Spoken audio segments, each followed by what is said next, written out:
When I bought my lake house, I thought I had struck gold.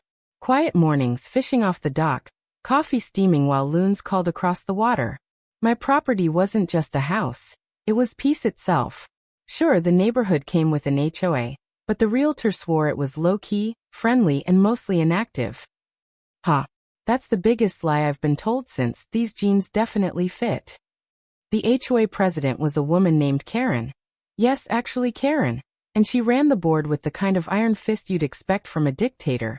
Not a retiree with too much free time. She was notorious for harassing people over infractions. Wrong shade of mulch. Fine. Christmas lights up past January 2nd? Double fine. A kid's bicycle left on the lawn overnight? Summon the apocalypse. For the first few months, I stayed under her radar. I trimmed my lawn, kept my mailbox regulation beige, and made no sudden moves. But the thing about tyrants is, they get bored if you don't give them something to control. And one day, I apparently committed the greatest sin imaginable. I placed a small garden gnome near my dock.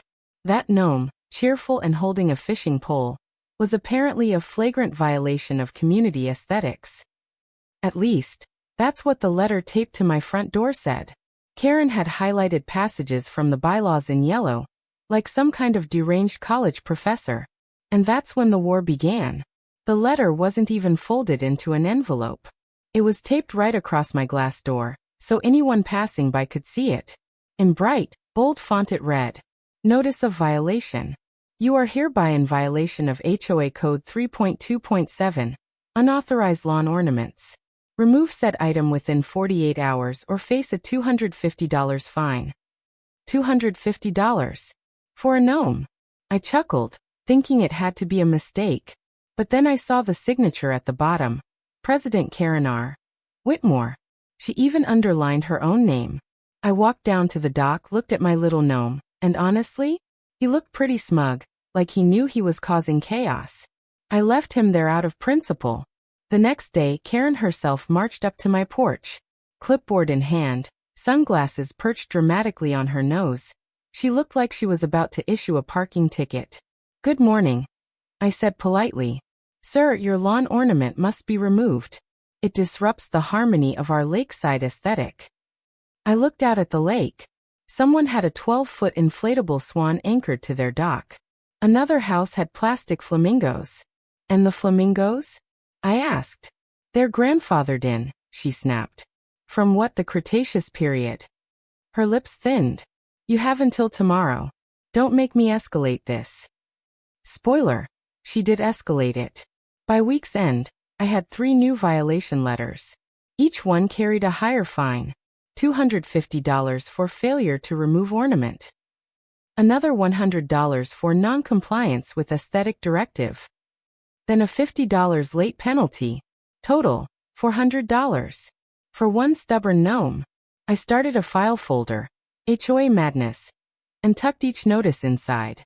I wasn't paying a dime until I had more clarity. My neighbor Tom came over with a beer. "You've made the list," he whispered. "The list?" "Yeah. Karen's enemies list. My wife got on it for planting daisies that weren't HOA approved. We ended up replacing them with, get this, approved marigolds. She keeps a binder with pictures." I laughed, thinking he was exaggerating. Until Tom showed me a blurry photo he snapped during a block party. Sure enough, Karen had a massive binder labeled Compliance Records. Inside were photos of people's yards with sticky notes. Too yellow. Too long. Too messy. I realized this wasn't just about me. Karen had turned the HOA into her personal empire. Still, I didn't expect her next move. A formal eviction notice. 3 weeks after the gnome incident, I received a certified letter. It read, "Notice of eviction proceedings. Due to repeated noncompliance and unpaid fines, the HOA will begin the process of reclaiming your property. You will have 30 days to vacate." I almost spit out my coffee. Reclaim my property? They didn't own my house. I had a deed, a mortgage, a title. Yet here was Karen, trying to boot me from my own lake house. I marched down to the HOA office, really just a converted shed near the community center, and demanded answers. Karen sat behind a fake mahogany desk. "The bylaws are clear," she said, smugly sipping tea. No, they're not. You can't evict me from property I own. She slid a highlighted page toward me. Section 5.4. The HOA reserves the right to enforce community standards through fines, liens, or legal action. Legal action isn't the same as taking my house, I countered. Her eyes gleamed. We'll see what the court thinks. Oh, Karen. You had no idea who would soon be sitting in my living room. Life is funny sometimes. Just as Karen tried to start her fake eviction process, I was preparing for a very different event. A weekend retreat with the state attorney general and 2 judges. Don't get the wrong idea. I'm not some politician or bigwig. I'm a lawyer, but a quiet one. I do real estate law, nothing flashy. But I'd done a few favors for the AG years back, and we'd stayed in touch. He wanted a peaceful lake weekend, away from reporters. So I offered up my lake house. When Karen found out, she doubled down. She showed up the night before, clipboard in hand, announcing, "The HOA board has voted unanimously to remove you from the premises." I looked her dead in the eye. You picked the wrong weekend. Saturday morning, just as my guests were unpacking, Karen arrived with her compliance squad. 3 other board members armed with cameras. They strutted down my driveway like they were serving a warrant. "You are hereby ordered to vacate," Karen declared. The Attorney General, sipping coffee on my porch, raised an eyebrow. "Is this normal?" "Unfortunately," I muttered. Judge number 1 chuckled. "This is going to be fun." Karen didn't notice who was present. She was too busy stapling a notice to my mailbox. "Failure to vacate will result in police involvement," she shouted for the whole street to hear. The AG set his cup down. "Well," he said dryly, "I am the chief law enforcement officer in the state. Let's see how this plays out." That night, over bourbon, I showed my guests the stack of violation letters. The AG leafed through them, chuckling. "Half of these aren't enforceable. She's making things up." One judge pointed to the unauthorized ornament clause. "This is written so vaguely it could cover anything, even a welcome mat." The other judge nodded. "If she tries to push this in court, she's going to get embarrassed." Encouraged, I began documenting everything. Photos of the gnome, copies of letters, videos of Karen shouting on my porch, even screenshots of the HOA's website, where she had posted reminders about community harmony. By the time the weekend ended, I had a case file thicker than Karen's binder. And the AG? He offered me one more gift. "If she files anything official, send it my way. We'll have some fun." The week after the first showdown, I thought maybe Karen would cool off. Surely even she had limits, right? Wrong. This woman had more fuel in her pettiness tank than an entire reality TV season. On Tuesday, I spotted 2 men pacing around near my property line. They were dressed in wrinkled black polo shirts with a generic security logo ironed on the chest. They carried clipboards and were snapping pictures of my dock like paparazzi stalking a celebrity. "Excuse me," I called from my porch, holding my coffee mug like a weapon. "Can I help you?" One guy, clearly uncomfortable, said, "We're contracted by the HOA. Just patrolling."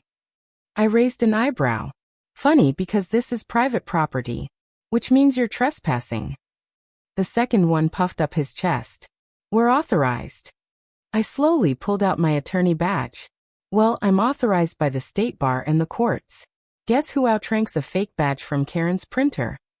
They shuffled off, muttering something about just doing our job. I swear one of them tripped over his own shoelaces trying to retreat.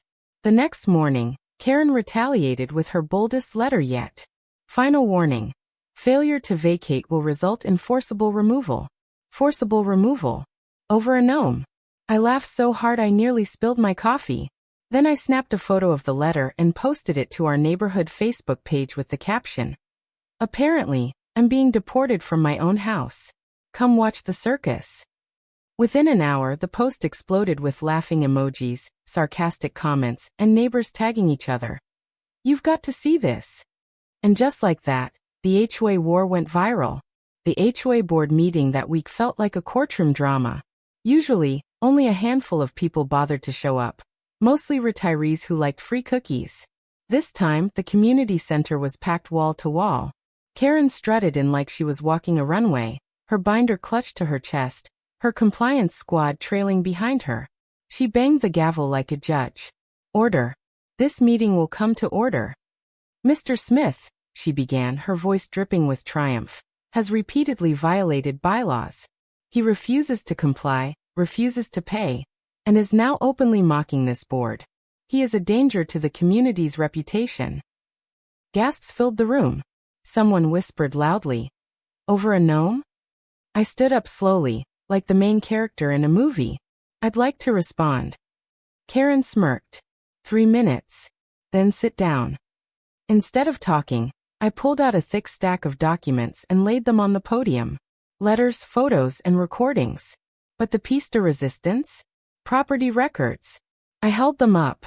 These documents show that 5 years ago, President Whitmore built a deck extension on her home without HOA approval. No form submitted. No vote held. Clear violation. The room erupted like a stadium after a touchdown. People shouted. Someone booed. Tom yelled, "Deck Karen strikes again." Karen went pale. She reached for her binder, as if it would magically protect her. But it was too late. The hypocrisy was out in the open. The silence that followed was almost comical. Karen's mouth opened and closed like a goldfish gasping for air. That's different," she stammered. "Different how?" I asked calmly. "You fined Tom for planting daisies. You fined me for a gnome. Yet you built an illegal deck and never paid a dime." The crowd roared. "Hypocrite," shouted one neighbor. "Double standards," another yelled. Tom, ever the comedian, stood and declared, "All hail Queen Deck Karen." Karen slammed her binder shut. "This is a personal attack. Irrelevant." At that moment, one of my guests, Judge Number 1, stood up in the back. He had slipped in quietly, wearing a baseball cap. "As an officer of the court, I can confirm these property documents are valid. And yes, they show a violation of your own bylaws, Madam President." Dead silence fell over the room. You could hear a pin drop, or in this case, the squeak of someone's chair as they shifted uncomfortably. Karen's carefully constructed image shattered right there. Neighbors glared at her, whispering to each other. The balance of power had shifted, and she knew it. Her face crumpled like a kid caught cheating on a test. But she still clung to her gavel, tapping it nervously as if she could gavel away the truth. Not this time. The HOA bylaws, ironically, were Karen's undoing. Buried deep in the rules she loved to wave around was a clause for a vote of no confidence. If 2/3 of the community wanted her out, she was gone. Neighbors seized the moment. "Vote her out," someone yelled. "Enough is enough." Karen tried to regain control. "This is not on the agenda," she screeched. But her vice president, usually her lapdog, leaned into the mic. "Actually, it's perfectly legal. I move for a vote." The crowd cheered. Papers were torn from notebooks, receipts dug out of purses, even napkins from the snack table turned into ballots. People scribbled yes or no, and dropped them into a plastic bowl. Karen glared, sweating. "This is a witch hunt." The tally was quick and decisive. 43-2. Her own vice president voted against her. When she spun around in betrayal, he muttered, "I can't support a hypocrite anymore." Karen let out an indignant wail, slammed her binder shut, and stormed out. "You'll regret this. I'll appeal to higher authorities," she screeched. But the community had spoken. For the first time in years, Karen's reign of terror was over. The very next day, my lawn turned into a spontaneous celebration. Neighbors came bearing food and drinks like it was a block party. Tom showed up with a cooler full of beer, grinning ear to ear. Someone else brought cupcakes with little frosting gnomes on top. Kids ran around with sparklers, even though it wasn't a holiday. It felt like Independence Day. People shook my hand, clapped me on the back and said, "We've wanted her gone for years. Thank you for finally standing up." I shrugged, pointing to the dock. "Don't thank me. Thank the gnome." Sure enough, my little fishing gnome was still there, standing proudly. Someone had even made him a paper crown and taped it to his head. The crowd loved it. Later, the interim president made an announcement. Effective immediately, ornamental decorations are allowed. Within reason. Cheers erupted. People started whispering plans about bird baths, lawn flamingos, and wind chimes. The neighborhood had been set free. It was official. Tyranny had fallen. And a $10 gnome had become our hero. You'd think losing the presidency would be enough humiliation. But Karen wasn't one to bow out gracefully. No, she went down swinging and shrieking. First came the appeals. She wrote letters to anyone she could think of. The county board, the state HOA association, even the governor's office. Every letter came back the same. This is a neighborhood matter. We will not intervene. Next came the protests. For 3 days she stood outside my house with a handwritten sign. Save our community standards. She shouted slogans to passing cars, but nobody honked in support. Some kids rode by on bikes chanting, "Deck Karen! Deck Karen!" until she stormed off in tears. Then came the letters. Oh, the letters! My mailbox overflowed with angry screeds written in her distinct cursive, accusing me of destroying the neighborhood, corrupting the board, and brainwashing my neighbors with gnome propaganda. But in the end, her tantrums fizzled out. Nobody took her side. She became a pariah. Rumor had it she tried to join another HOA across town, but when they checked references, they politely told her, "We're full." Karen, once the queen of control, had become a walking cautionary tale. The dictator who flew too close to the gnome. A month after the dust settled, the attorney general and the 2 judges returned for another weekend retreat. This time, there were no interruptions, no letters taped to my door, no fake security guards circling the property. We sat on the dock with glasses of bourbon, the lake calm under the setting sun. The fishing gnome sat at the end of the dock, watching over us like a sentinel. Judge number 2 lifted his glass. "To the gnome," he declared with a grin. "To the downfall of tyranny," said the attorney general, clinking glasses. I raised mine. "To community harmony." We all laughed, the sound carrying across the water. It felt good, not just because I'd won but because justice, for once, had been served in the pettiest, most satisfying way possible. And as the sun dipped below the horizon, I thought, this would make one hell of a story someday. With Karen gone, the HOA finally transformed into what it should have been all along. A group of neighbors actually helping each other instead of policing mailbox colors. The interim president organized monthly BBQs instead of stuffy board meetings. People brought food, kids played, and decisions were made casually over burgers instead of gavel bangs. The new rules were clear, simple, and fair. Fines were capped at reasonable amounts. Lawn ornaments were allowed, within reason, and the definition of aesthetic harmony was stripped from the bylaws entirely. Best of all, the infamous binder of doom, the one Karen carried everywhere like it was the Constitution, was fed through a shredder at the block party. Kids threw the paper in the air like confetti. For the first time, the neighborhood felt like a community. And my lake house, it finally became the peaceful paradise I had wanted when I first bought it. I thought the story would stay local, but apparently people love a good HOA drama. A neighbor leaked the tale to the local newspaper, and within days the headline spread. Lake House lawyer defeats HOA tyrant with garden gnome. The article got picked up by a couple of regional outlets. Then the State Bar newsletter gave me a cheeky nod under legal oddities of the month. Suddenly, I was getting emails from strangers all over, sharing their own HOA horror stories. "Can you help me?" they'd ask. "My HOA is trying to fine me for hanging laundry outside. Or they want to evict me for planting tomatoes." I joked about starting a consulting business. Gnome Justice, LLC. We put the no in HOA. Honestly, the merch alone would sell. The gnome had made me, accidentally, a local legend. By the following summer, the neighborhood had fully embraced our new mascot. Someone suggested a gnome parade to celebrate the anniversary of Karen's downfall. What started as a joke turned into a full-blown tradition. Every lawn was decorated with gnomes. Fishing gnomes, gardening gnomes, pirate gnomes. One neighbor even crafted a gnome that looked exactly like Karen, tiny clipboard and all. That one got the loudest laughs. We held a parade down the main street, neighbors marching with banners and costumes.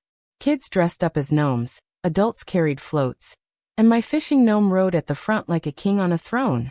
It was petty. It was ridiculous. And it was glorious. The event became annual. Each year, the decorations got more elaborate, the parade bigger.